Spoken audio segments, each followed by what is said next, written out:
On a fog-covered night in 1850 Alabama, a lantern flickered in the window of the Ellison family estate, its light barely cutting through the mist.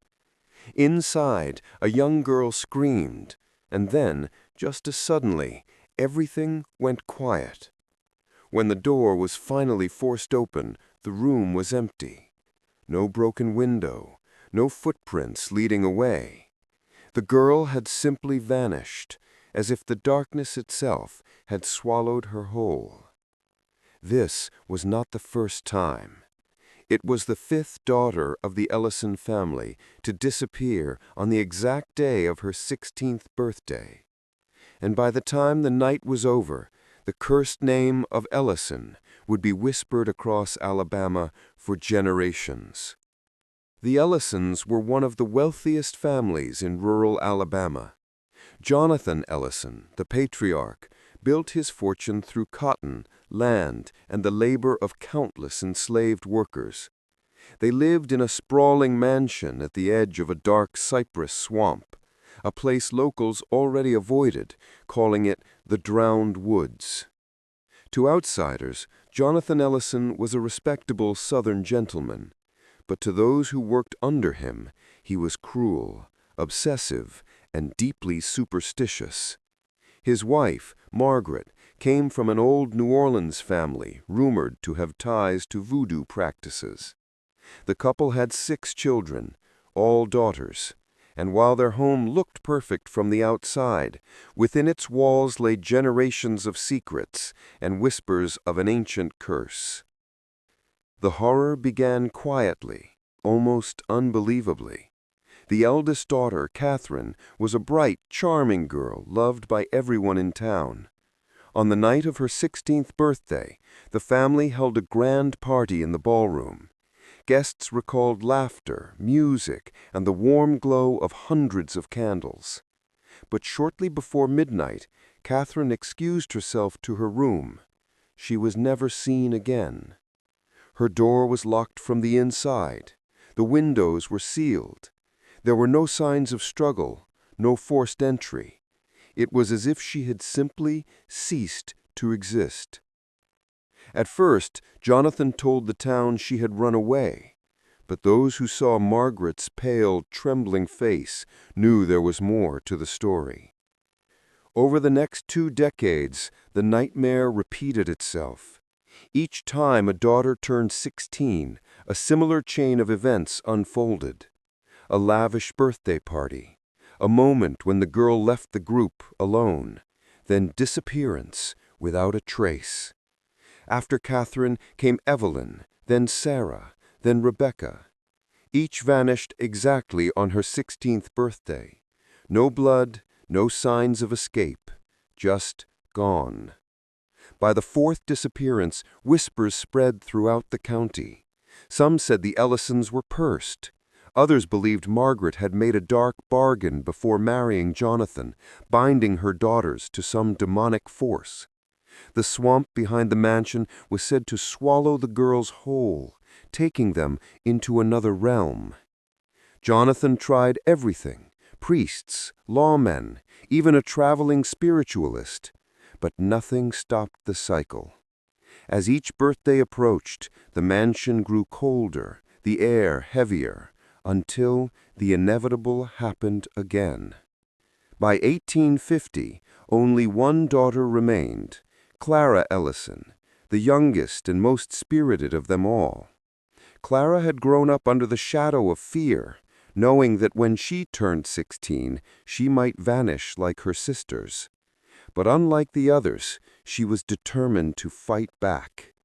As her birthday drew near, Clara began exploring the mansion's forbidden rooms, searching for clues.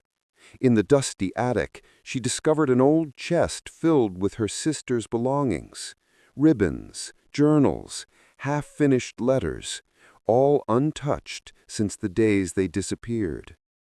Among the items was a diary belonging to her mother, Margaret. Clara read by candlelight, her hands trembling as she uncovered the truth. The diary revealed that Margaret's family, generations earlier, had practiced dark rituals to secure wealth and power. When Margaret married Jonathan, she brought those practices into the Ellison household. A pact had been made. In exchange for prosperity, the firstborn daughter of each generation would be claimed by the entity on her 16th birthday. But something went terribly wrong. Instead of claiming just one daughter, the curse began taking them all. Clara turned 16 on a stormy night in July. The mansion was filled with nervous guests, their laughter forced, their eyes darting toward the shadows. Jonathan paced the halls, his face ashen, clutching a pistol, though he knew it was useless. Margaret sat silently, her hands clasped in prayer, whispering to something no one else could see. As the clock neared midnight, Clara made her move. She had memorized a ritual from her mother's diary, a reversal spell said to break the curse. Clutching a silver locket that had belonged to her eldest sister, she slipped away from the ballroom and into the swamp at the back of the estate. The swamp was eerily silent, the air thick and suffocating. At its center stood a half-submerged stone altar, carved with symbols that pulsed faintly in the moonlight. Clara placed the locket on the altar and began reciting the words she had painstakingly translated. The ground trembled. A low, guttural voice rose from the depths of the swamp, speaking in a language older than time itself. Shadows coiled around her ankles, pulling her toward the water. And then the spirits of her missing sisters appeared, their faces pale and hollow, their mouths open in silent screams. Back at the mansion, Jonathan and Margaret realized Clara was gone. They rushed to the swamp, arriving just as Clara's body began sinking beneath the black water. Jonathan fired wildly into the darkness, but bullets had no effect on the ancient force that lurked there. Margaret, weeping, fell to her knees and cried out, "Take me instead! I am the one who bound this family. Spare my last child!" The shadows paused. Then, with a deafening roar, they engulfed Margaret, dragging her beneath the swamp. The water calmed, the air grew still, and Clara lay trembling on the altar, alive, but barely conscious. The curse, it seemed, had been satisfied. Clara survived that night, but the Ellison family never recovered. Jonathan, broken and alone, abandoned the mansion and disappeared into obscurity. The once grand estate rotted away, consumed by vines and swamp water. Clara lived quietly in a nearby town, never speaking of what she saw. But strange things followed her all her life, whispers in empty rooms, glimpses of pale figures in the corners of her vision, the feeling that her sisters were still reaching for her from beyond. Locals avoided the swamp, saying that on stormy nights you could still hear the cries of the missing Ellison daughters. To this day, the ruins of the Ellison mansion stand deep in the Alabama swamp. Few dare to go near, but those who do claim to see flickering lights in the windows, as if a ghostly party is still being held inside. And sometimes, on the night of a girl's 16th birthday, a single scream pierces the fog, before silence falls again.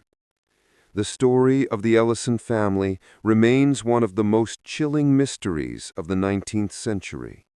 A wealthy household brought low by greed and dark magic, a mother's deadly bargain, and daughters whose lives were stolen before they could truly begin. Some call it folklore. Others swear it's all true. But one thing is certain. In the drowned woods of Alabama, the Ellison curse has never truly died.